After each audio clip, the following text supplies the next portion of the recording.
ये अपना परिचय दीजिए बोर्ड को। जी सर। सर मेरा नाम सुरभि है। मैं छतरपुर जिले के ग्राम बमोहरी की निवासी हूँ। मैंने अपनी स्कूलिंग अपने गांव के ही स्कूल से कंप्लीट की है। तत्पश्चात मैंने अपना ग्रेजुएशन बीटीआईआरटी कॉलेज सागर से किया हुआ है। सर भजन गायन और लोगों से बातचीत करना मेरी हॉबी है। और राज्य सेवा परीक्षा 2021 में मेरा ओपन जीए के पद पर चयन हुआ है। और वर्तमान में मैं 2022 के इंटरव्यू के लिए आपके सामने उपस्थित हूँ। बहुत ही अच्छा। ठीक है सुरभि जी, आप बमौरी में हैं और छतरपुर जिला है आपका। छतरपुर की विशेषताएं बताएं। जी सर। सर छतरपुर जिला मध्य प्रदेश के उत्तर पूर्वी सीमा पर स्थित है। यह महाराजा छत्रसाल द्वारा बसाया गया नगर है। छतरपुर जिला मुख्यतः अपने आर्थिक संसाधनों के लिए प्रसिद्ध है, जैसे कि सर खनिज, पर्यटक स्थल, और यहाँ खजुराहो, भीमकुंड, रनी फॉल, जटाशंकर आदि पर्यटक स्थल भी स्थित हैं। साथ ही सर वर्तमान में यहाँ पर मोटे अनाज की खेती भी की जा रही है, और यहाँ अपनी सांस्कृतिक समृद्धता है उसके लिए भी प्रसिद्ध है। चलिए, बक्सवाहा आपकी तहसील है जी सर। और बक्सवाहा पिछले 2-3 साल से बड़ा सुर्खियों में है, क्यों है? जी सर। सर बक्सवाहा में हीरे के भंडार पाए गए थे, तो वहां पर हीरे उत्खनन के लिए जो पर्यावरण और विकास को लेके इशू चल रहा था, इस वजह से बक्सवाहा चर्चा में क्या था। इशू था? वही, कितना एरिया में डिफॉरेस्टेशन प्रस्तावित? सर लगभग एकड़ 3.42 जो एकड़ क्षेत्र था। सर मैं फिगर याद नहीं कर पा रही हूँ एग्जैक्ट, लगभग इतना ही एरिया था जो हीरे के कारण। काय का जंगल है? सर सागौन साल आदि के जो फॉरेस्ट है वहां पर। नहीं तो फिर क्या हुआ अल्टीमेटली? सर अभी वर्तमान में तो एनजीटी और हाई कोर्ट का स्टे लगा हुआ है, और इस पर सर्वे चल रहा है, और आगे कोई कार्य योजना अगर इस संबंध में बन सकती है तो उसके लिए प्रयास किए जा रहे हैं। आपका क्या व्यू है इसमें? होना चाहिए, नहीं होना चाहिए? जी सर।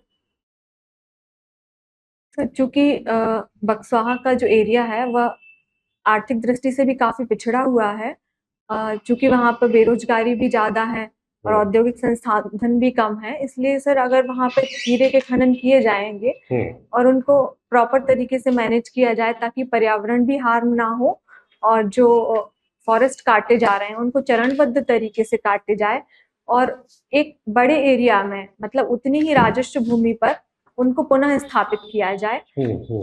और सर जो जनजातीय आबादी की रिहेबिलिटेशन की समस्या आ रही है उसको भी प्रॉपर तरीके से रिहेबिलिटेट कराया जाए, और एक प्रॉपर प्लान के थ्रू इसको मैनेज किया जाए ताकि पर्यावरण को भी क्षति ना हो, और सर जो क्षेत्र पिछड़ा है वह भी विकसित हो सके। जीवन जीने के लिए ऑक्सीजन और वाटर जरूरी है या पैसा जरूरी है? सर जीवन जीने के लिए ऑक्सीजन और वाटर ही जरूरी है, लेकिन सर हम गरिमापूर्ण जीवन जीते हैं, और उसके लिए सर पैसा भी जरूरी है। गरिमापूर्ण जीवन रहेगा तब तो हम गरिमापूर्ण जीवन जी सकेंगे। जी सर। तो यदि जीवन के लिए ऑक्सीजन और वाटर जरूरी है तो इतना बड़ा एरिया अगर कट कर दिया जाएगा तो उसकी तो पूर्ति नहीं हो पाएगी इतनी जल्दी।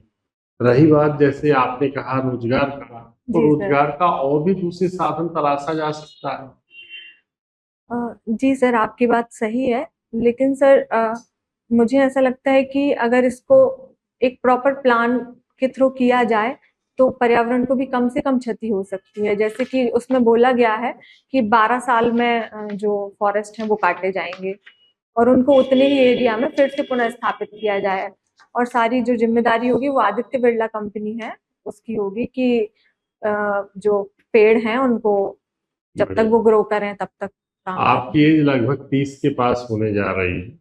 आपने ढेर सारे अपनी बर्थडे मनाया होगा, मनाती होंगी बर्थडे। कब पड़ा होगा आपका बर्थडे?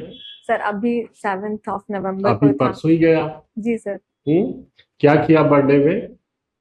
सर मैं अपने जो मतलब इष्ट देव को मानती हूँ, मैंने उनके दर्शन किए, उनसे प्रार्थना की कि उन्होंने मुझे आज का दिन दिया है, तो मैंने उनको धन्यवाद दिया। साथ ही जो सर आसपास के लोग थे उनके साथ मैंने अपना बर्थडे सेलिब्रेट किया था। और सर चूंकि मैं ज्यादा कुछ नहीं कर पाई क्योंकि मेरा इंटरव्यू था, तो मैं उसकी तैयारी में लगी थी। ठीक है। आपने ऐसा क्यों नहीं सोचा कि आप अपने बर्थडे पे जहां आप गई थी वहां पे एक अच्छा पौधा लगा दो? जी सर। क्या इसके पहले किसी बर्थडे पे पौधा लगाया आपने? क्षमा चाहूंगी सर, इस दृष्टि से मैंने सोचा नहीं। क्या आपने कभी सोचा कि पर डे आप कितनी लीटर ऑक्सीजन लेती हैं? क्षमा चाहूंगी सर। तो अगर आप बर्थडे मना रही हैं, दिवाली में जा रही हैं, जी तो भाई सर। इस वृक्ष भी हमारे देव हैं। जी। वृक्षों को देव कौन मानता है वैसे बताइए? वृक्षों को देव।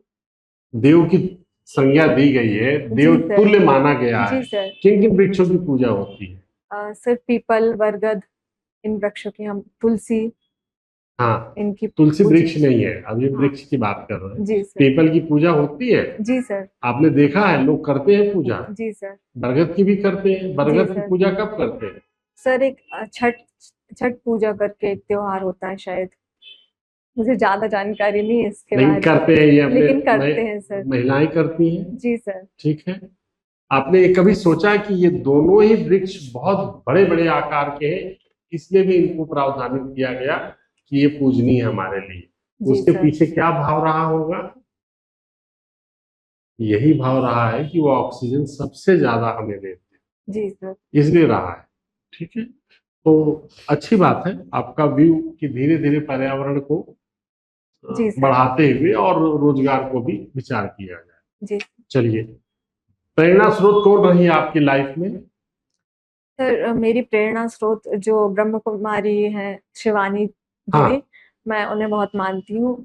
लेकिन और वो तो सर्विस नहीं करती, वो तो उपदेश देती है। सर वो उपदेश देती हैं, लेकिन वो पॉजिटिव रूप से लोगों को प्रेरित करती हैं, हाँ ताकि हम अपने कार्य के प्रति प्रेरित हो सके, हाँ। इसलिए सर।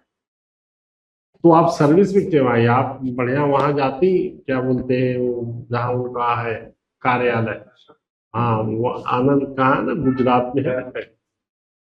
हम्म? सर सर्विस के लिए किससे प्रेरणा मिली आपको? सर सर्विस के लिए मैंने जब इंजीनियरिंग की थी, उसके बाद ही मैंने डिसाइड किया कि सर सिविल सेवाओं में कार्यों की विविधता है, लोगों के साथ जुड़ने का अवसर मिलता है, तो सर मुझे सिविल सेवाओं में अपना करियर बनाने की। वो भी 2017 में आपने वो भी सीएस से किया है, जी तो ये सर। आपको लगा नहीं कि सीएस के साथ बहुत अन्याय हुआ? एक सीट आप वहां पे ले ली जो दूसरा बच्चा आके कर सकता था, अपनी जीविका चला सकता था। सर चूंकि हमारे राज्य के नीति निर्देशक तत्वों में भी प्रावधान है कि हम अपनी उच्चतम क्षमता का प्रयोग करें, तो सर मुझे लगता था कि मुझ में पोटेंशियल है कि मैं सिविल सेवाओं में अपना करियर बना सकती हूँ और एक ब्रॉड एरिया में काम कर तो ये सकती आपको हूँ। पहले नहीं पता चला जब कंप्यूटर साइंस में बी किया, इसके बाद पता चला? सर पता तो था, लेकिन वो निश्चय बाद में ही हुआ। अच्छा, ठीक ठीक, जी प्लीज। सर। सुरभि जी, जी सर। जैन समाज से आती हैं आप? जी सर। जी, आपको जैनिज्म का क्या? सर खजुराहो में कुछ जैन टेम्पल भी है, जैसे कि पार्श्वनाथ, आदिनाथ, घटाई मंदिर, जो पूर्वी समूह के मंदिर हैं। एकदम से जैनिज्म के मंदिर वहां किस स्टेज में क्या करते हैं?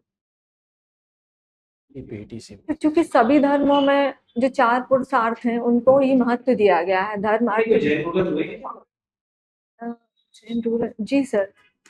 यूजुअली जुड़ाव कौन से रूलर्स से रहा है? चंदेल जैन डायनेस्टी ने। जैन रूलर जी सर। और सर महाराजा धंगदेव जो थे, और सर अभी एक ही याद कर पा रही हूँ मैं। कौन से जैन रूलर? पार्श्वनाथ मंदिर, आदिनाथ मंदिर और घटाई मंदिर। मुझे आप important Jain pilgrimage sites Madhya Pradesh के बता। सर नैनागिरी और द्रोणगिरी, पपौरा जी, आहार जी, यही है सर। मुक्तगिरी को भूल गया मुक्तागिरी बैतूल में। और पावन का जगह कहाँ पर है? 52 गज बड़वानी। ऐसी बताइए कि जो थोड़ी लोगों ने भी सुनी हो। जी सर। साइट शब्द नहीं सुनी है। जी सर। और बताइए कुंडलपुर, कहाँ पर है? दमोह डिस्ट्रिक्ट में सर। कौन सा मंदिर है यहाँ सर यहाँ पे? बड़े बाबा का मंदिर फेमस है, जो जहाँ पर आदिनाथ भगवान की प्रतिमा है। लॉर्ड शांतिनाथ की प्रतिमा कहाँ पर देखते हैं? जी सर। शांतिनाथ क्षमा चाहूंगी सर, इस बारे में जानकारी नहीं है। बाबा का जगह पर है। सर बड़वानी में है। क्यों बोलते हैं इसको बाबा का जगह? क्योंकि 52 गज ऊंची जो प्रतिमा वहां पर स्थापित की गई है, आदिनाथ भगवान की प्रतिमा। श्योर है आप? ईश्वर देवी तो नहीं? तो उनको ही आदिनाथ बोलते हैं, उनका नाम है। चलिए ठीक है, एक बात बताइए, आपकी जैन जो है वो माइनॉरिटी कम्युनिटी में आता है जी सर। और लगता माइनॉरिटी में आना चाहिए, जी सर। संपन्न है, पैसे कुछ है, लेकिन वो माइनॉरिटी का दर्जा नहीं देते। सर क्योंकि उनकी जो संख्या है वह काफी कम है, इसलिए उन Population wise यस सर। एक चीज जैनों में देखी गई है कि आपकी बात नहीं कर रहा हूँ, आपकी जो ओवरऑल परसेप्शन है कि जैन महिलाएं जी सर। वेल एजुकेटेड रहती है और डिग्री भी सब अच्छी रहती है, ज्यादा वर्क फोर्स में इन्वॉल्व नहीं है, काम नहीं करती, सर्विस नहीं करती, उस एजुकेशन में रिप्लाई नहीं करती। सर, वर्तमान में हम देखें तो सर जैन महिलाएं आ रही हैं और वर्क फोर्स की तरफ भी आ रही हैं, लेकिन सर कुछ ये जो रीजन हो सकता है वो उनका व्यक्तिगत रीजन हो सकता है। आपके आसपास आप देखते हैं वर्किंग जैन? Yes sir. और सर मेरे गांव से ही कई महिलाएं हैं जो वर्क काम कर रही हैं, जैसे कि सर एक दीदी हैं वो बीडीओ बनी है अभी हाल ही में, और पंचायत में भी काम कर रही हैं। सर मेरे जो विधायक हैं वह भी जैन कम्युनिटी की नहीं है, बट वुमेन है वो। दोनों चीज ठीक है, अच्छा है, आप भजन का हॉबी है। जी सर। गाना। मुझे बात बताओ, दो शब्द बड़े कॉमनली यूज होते हैं, भजन कीर्तन। जी सर। एक ही है कि अलग अलग? सर दोनों अलग अलग हैं। कैसे? सर भजन हम अकेले भी गा सकते हैं, और जबकि कीर्तन है वो सामूहिक रूप से गाया जाता है। सामूहिक जप या फिर जो जो होता है ना सर कि सभी लोग बैठ के गा रहे हैं, मंडली लगी हुई है, तो उसको हम कीर्तन बोल सकते हैं। भजन का सबसे इम्पोर्टेंट एलिमेंट आपको क्या लगता है? सर भजन के जो भाव होते हैं, भजन गाने का जो भाव, उसकी शैली, वो मुझे इम्पोर्टेंट लगती है। चलिए एक बात बताइए, आपके अनुसार, स्टडी के अनुसार वुमेन एम्पावरमेंट क्या है? सर महिलाओं में निर्णय लेने की क्षमता को विकसित करना, उन्हें स्वावलंबी बनाना और उन्हें अपने भविष्य के लिए तैयार करना, ताकि वह अपने जीवन से जुड़े समस्त निर्णय स्वयं ले सके। यह महिला सशक्तिकरण है। यहाँ पे तो देखा वुमेन एम्पावरमेंट के नाम पे जो है कुकिंग करे जा रहे हैं, ऑफिस में जा रहे हैं, ठीक है, वुमेन एम्पावरमेंट तो मुझे लगता है वो अपना कि डिसीजन ले रही है। Yes sir. सर वह डिसीजन तो ले रही हैं, लेकिन सर वह नैतिक दृष्टि से भी उचित होना चाहिए, तो मुझे उनके हिसाब से वो नैतिक है, freedom yes sir. Freedom to wear my clothes. Sir सामाजिक रूप से भी उसको स्वीकार्यता मिलनी चाहिए। हमें ऐसे पैमाने विकसित करने चाहिए ताकि वो सामाजिक रूप से भी एक्सेप्टेबल हो। इस स्टेटमेंट को जस्टिफाई करिए, मैं एक भारतीय नारी हूँ, मुझे इस बात पे गर्व है। भारत की पहचान हमेशा ही ऐसे महान देश के रूप में हुई है जहाँ पर वसुधैव कुटुंबकम, सहिष्णुता, ऐसे सद्गुणों को बढ़ावा मिलता है। तो सर मुझे लगता है नैतिक पहलू भी इसमें समाहित है कि नैतिक दृष्टि से भी हम ज्यादा मूल्यों को धारण करते हैं। तो इस हिसाब से मुझे अपनी संस्कृति पर, अपने देश के गौरव पर गर्व है, और यही मेरा व्यू है इस संबंध में। एक माइनॉरिटी को बिलोंग करते हुए आप आती हैं जैन कम्युनिटी को, और आधा मध्य प्रदेश की सबसे बड़ी एग्जाम जो है जी सर। एग्जाम, क्या कम्युनिटी है? जी सर। क्योंकि भारतीय नारी जो है उसका अचीवमेंट है आपकी। Yes sir. Yes sir. Thank you sir. चलिए एक आखिरी क्वेश्चन मेरा, एमएमआर पता है आपको क्या है? Yes sir.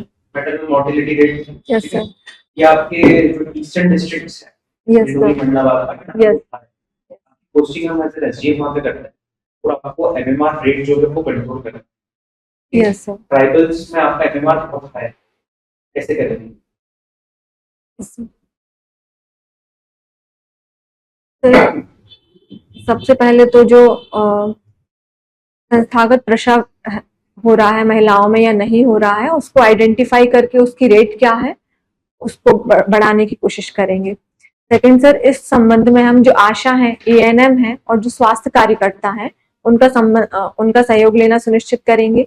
साथ ही सर जो आयरन फॉलिक एसिड की टैबलेट्स वितरित की जाती हैं उनकी समय सीमा कब वितरित की जाती है, उनकी प्रॉपर मॉनिटरिंग हो और लोगों के लिए एक जागरूकता कैंपेन चलाए जाए कि उनको कैसे सुरक्षित प्रसव करवाना है और उसके बाद जो स्तनपान की दर है, जो कैसे महिलाओं में स्वास्थ्य संबंधी देखभाल करनी है, उसके लिए जागरूकता कैंपेन भी चलाया जा सकता है। ऑलरेडी जो स्कीम्स चल रही है यस प्रॉपर्ली इम्प्लीमेंट करना। यस सर, जी sir, emergency health care provide कराना, क्या वो दीदी वाहन योजना, जी सर, वो प्रॉपर्ली इम्प्लीमेंट कर वही यूनिट्स कम हो जाएंगे। जी सर, जी सर। आपके नाम का अर्थ क्या होता है? सर मेरे नाम का अर्थ गाय और सुगंध होता है। पहला क्या शब्द बताया? गाय, गायक, गाय, गाय, काऊ। अच्छा सुबह गाय। जी सर। कामधेनु कौन थी? सर कामधेनु गाय थी जो ब्रह्मा जी ऐसा माना जाता है कि सर ब्रह्मा जी ने उत्पत्ति कैसे हुई थी कामधेनु की? सर एक कपिला गाय करके थी, उससे उत्पत्ति हुई थी कामधेनु की। पता है? जी सर। समुद्र मंथन से कोई समुद्र मंथन से, जी सर। आप भजन गायक, भजन गाना पसंद करती हैं आपके हबी? जी सर। है ना? इससे प्रशासन में किस प्रकार से लाभदायक होगी हबी आपकी? जी सर। सर प्रशासन में दूर दराज के क्षेत्रों में जहाँ पर संवाद नहीं है वहां पर गायन के माध्यम से संवाद स्थापित किया जा सकता है। सर सरकार की योजनाओं को गायन के माध्यम से इम्प्लीमेंट किया जा सकता है, जैसे सर शिक्षा संबंधी योजनाएं के लिए और स्वास्थ्य संबंधी जो योजनाएं चल रही हैं उनके लिए लोगों को प्रमोट करने के लिए। सर जनजाति क्षेत्रों में जहाँ संवाद नहीं है वहां हम उन लोगों को संवाद करके मुख्य धारा में जोड़ सकते हैं। सर ऑफिस वर्क में जहाँ अधिक तनाव देखा जा सकता है वहां गायन के माध्यम से एक लाइट माहौल भी क्रिएट किया जा सकता है। भारत की प्रसिद्ध भजन गायिकाओं के नाम बता सकते हैं आप? जी सर। बताइए। सर अनुराधा पौडवाल जी, मैथिली ठाकुर जी, लता मंगेशकर जी, जया किशोरी जी। मीराबाई भी भजन गायिका थी क्या? जी सर। उनका कोई सा भजन मालूम है आपको? जी सर। नहीं कहा है। आप अपनी पसंद का कोई भजन सुनाइए। जी सर। जन्म जन्म की खोज बताए, राम से चल के राम पे आए, प्रेम कोई हम काहू न पाए, राम से रूठे राम को माने, राम सिया की करुण कहानी, एक है चंदन एक है पानी, राम सिया राम सिया राम। बहुत अच्छा। थैंक यू बहुत सर। सुंदर। ये कंप्यूटर साइंस है आप? जी सर। फिर प्रशासन में क्या बनना चाहती हो? सर ने भी पूछा था अगर कंप्यूटर के क्षेत्र में अच्छा करियर बन सकता था आपका? जी सर। सर चूंकि मेरे पिताजी का ये सपना था कि उनकी बेटी डिप्टी कलेक्टर बने, साथ ही सर मुझे भी लगा कि सिविल सेवाओं में कार्यों की विविधता है और लोगों से जुड़ने का अवसर मिलता है और एक व्यापक क्षेत्र में काम करने का अवसर मिलता है, तो सर इसलिए मैंने इसे अपने कैरियर के रूप में चूज किया। छतरपुर से हैं? जी सर। जैन भी हैं? जी। छतरपुर के जिले के किस इलाके में जैन मंदिर मिले हैं अभी? सर ये डेरा पहाड़ी पर है एक जैन मंदिर और अन्य क्षेत्रों में भी है। खजुराहो में भी है जैन मंदिर है? जी सर। खजुराहो के मंदिर जैसी रचना मध्य प्रदेश के एक दूसरे जिले में भी प्राप्त हुई है। कौन सा जिला है वो? क्षमा चाहूंगी सर। ऊन नाम सुना आपने? ऊन नहीं सुना है सर। खरगोन का नहीं सुना है। ठीक है। अभी कुंडलपुर का जिक्र भी किया था आपने। जी सर। एक जैन धर्म स्थल को पर्यटन स्थल घोषित कर दिया था, है ना? तो बहुत विवाद हुआ। जी सर। वापस लिया सरकार ने उसे। कौन सा स्थल था वो? सर शिखर जी। शिखर जी कहाँ है? सर ये झारखंड राज्य में है। झारखंड में। तो विरोध क्यों किया जैन समाज ने इसका? पर्यटक स्थल से तो अच्छा पर्यटन काफी लोग आते हैं वहाँ पे। जी सर। चूंकि ये एक धार्मिक दृष्टि से पवित्र स्थल है और यहाँ पर टूरिज्म विकसित करने की बात की जा रही थी और वहां पर जो सर मदिरा है उसकी बिक्री की जा रही थी, जिसका विरोध हुआ। और इस कारण से जी सर। मोहन खेड़ा, जी सर। ये जानकारी है आपके पास? सर ये खरगोन में सॉरी सर, यहाँ पर सर जैन मंदिर है। धार जिले में स्थित है। हाँ सर, धार जिले में स्थित है और यहाँ पर जैन मंदिर है। कौन से संत? सर बाबा साहब बाप जी के नाम से जाने जाते हैं। सॉरी सर, इसके बारे में नहीं मालूम नहीं है। इलाचार्य क्या होता है? इलाचार्य सर जो जैन धार्मिक परंपरा में मुनि होते हैं ऐलक, उनको जो उपाधि दी जाती है वो ऐलाचार्य कहलाती है। कौन से संत को दी गई थी? क्षमा चाहूंगी सर। विद्यासागर जी के आगे क्या लगाते थे? सर उनके आगे संत शिरोमणि लगाते थे। इलाचार्य भी थे वो? हाँ सर, उसके बाद तो सर फिर बाद में उनको संत शिरोमणि की उपाधि दी गई थी। एक सोनकच्छ के यहाँ पे जैन तीर्थ स्थल है, जी क्या नाम है? जी sir, sorry sir. Vidyasagar ji देश के लिए वो एक बातें बहुत बोलते थे कि ऐसा होना चाहिए अपने देश में। जी तो ध्यान है उनकी बातें? जी सर। बताइए। सर एक तो बोलते थे वो कि इंडिया नहीं भारत बोलो। सेकंड सर वो स्वदेशी को बढ़ावा देते थे, स्वदेशी वस्तुओं को, जैसे उनका हथकरघा हस्तशिल्प है, इनको वो प्रमोट करते थे। अपरिग्रह क्या होता है? सर अपरिग्रह एक ऐसी अवधारणा है जहां हमारी वस्तुओं के प्रति आसक्ति को कम करके उनको संग्रह करने की भावना कम होती है। मतलब जितनी वस्तुओं की हमें आवश्यकता है हम उतनी ही वस्तुओं का संग्रह अपने पास करें। ये धर्म के अनुयायी इस बात का पालन करते हैं? घर में सब वस्तुएं मिलेगी उनके, ज्यादा से ज्यादा संग्रह मिलेगा। जी सर। तो कितना नहीं मान रहे संतों का आपने? सर जी सर, कुछ वस्तुओं का संग्रह करते हैं वो, साथ ही कुछ वस्तुओं के प्रति उनकी आसक्ति है वो कम करते हैं। और इस हिसाब से मुझे लगता है कि वो अपरिग्रह का पालन करते हैं। जैन मंदिरों की तादाद लगातार बढ़ती जा रही है। जी सर। जहाँ जैन संत आके चातुर्मास वगैरह करते हैं, जी नागरिक पहुंच जाते हैं और उनके हाथ से नारियल दिलवा के और एक मंदिर की घोषणा करवा लेते हैं। जी ये तैयार हो जाता है जी उस समय में। अब जैन संत खुद त्रस्त हो गए इस चीज से। उन्होंने बोला मंदिरों की आवश्यकता नहीं है हमारे देश में, विद्यालयों की शिक्षालयों की जरूरत है। जी सर। आप सहमत हैं इस बात से? सर दोनों ही चीज की आवश्यकता है। जैसे हमारे फंडामेंटल राइट्स में शिक्षा को भी प्राथमिकता दी गई है, वैसे ही सर धार्मिक स्वतंत्रता को भी प्राथमिकता दी गई है। तो दोनों, शिक्षा हमारे जो प्रगति के लिए महत्वपूर्ण है, साथ ही मंदिर हमारे आस्था के प्रतीक है। तो मुझे लगता है सर दोनों ही इम्पोर्टेंट है। जैन संत खुद मना कर रहे हैं कि भाई शिक्षालय बनाओ, शिक्षालयों की बहुत कमी है अभी। जी सर। जितने मंदिर हैं उसकी अपेक्षा शिक्षालय कम होते जा रहे हैं। जी सर, निश्चित तौर पर शिक्षालय बढ़ाने चाहिए, साथ ही मंदिर की संख्या ज्यादा है तो उनके रखरखाव पे महत्व देना चाहिए, ना कि हमें ज्यादा मंदिर बनाना पड़े। मंदिरों में सोना चांदी का ज्यादा प्रयोग हो रहा है। जी। जिसे आप उचित मानती हैं? भगवान को तो सब छोड़ छाड़ के त्याग करके जी वस्त्र तक त्याग दिए अपने संतों ने, तो फिर वहाँ सोना चांदी क्यों चढ़ाया जा रहा है इतना? यह लोगों की आस्था का प्रतीक है। अगर वो चाहें तो अपनी स्वेच्छा से दान दे सकते हैं, लेकिन सर इसका भी मतलब इतनी ज्यादा मात्रा में नहीं होना चाहिए। मैं भी आपकी इस बात से सहमत हूँ। आपका इंटरव्यू समाप्त हुआ। जी सर, थैंक यू।